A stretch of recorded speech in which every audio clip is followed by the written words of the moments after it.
Aleluia, eu vejo Deus cuidando da tua vida. Ele fala na minha boca como profeta de Deus para a tua vida.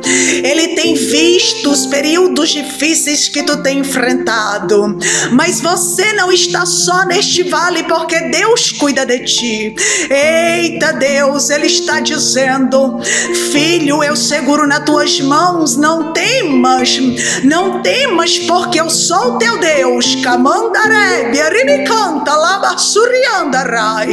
Deus manda eu te dizer que aqueles que têm se levantado contra ti, Deus não prevalecerão na tua vida, assim diz o Senhor, porque quem cuida de ti é o Senhor. Eita Deus, te prepara, porque Deus vem com providência na tua vida. Toma posse da tua vitória.